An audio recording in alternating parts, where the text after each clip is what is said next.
Good morning. Thanks for joining us. Hey, I want to share a devotional from a book that is a new book for me. That I picked up pretty much the beginning of the year. And I already gave one copy of it away. I don't know who I gave it to, but whoever sat in, I think it was row 18, seat C. It was a Southwest flight on my way home. Yep, I just left it there along with a couple of other books.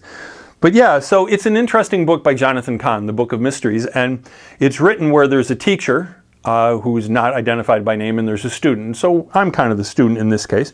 And so here's the question. Have you ever thought about the thorns? Have you ever thought about why the Messiah wore a crown of thorns? I mean, it's totally inappropriate, and I get they're mocking him and everything. But it's amazing, too, how that there's such rich symbolism in, and that's what we're going to talk about for the next 3 minutes or so, is the rich symbolism. But they did it to mock him. They did it to say, oh, you're a king, and they did it to hurt him.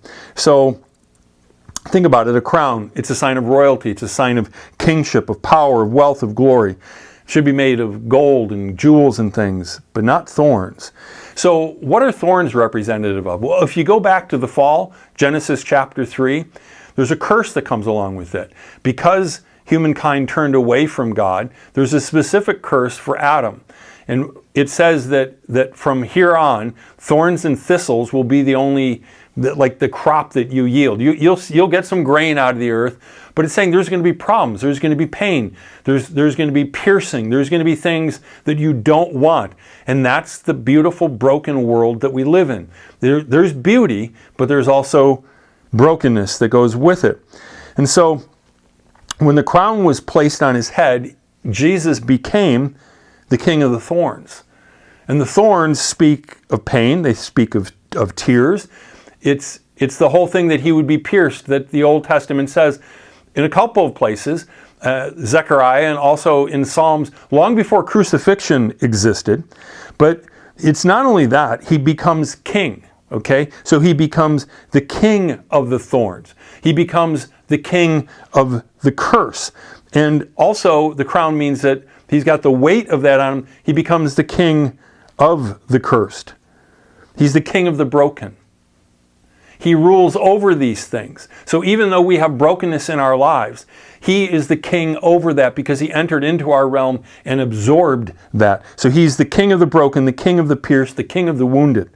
He's the king of the rejected, the king of tears.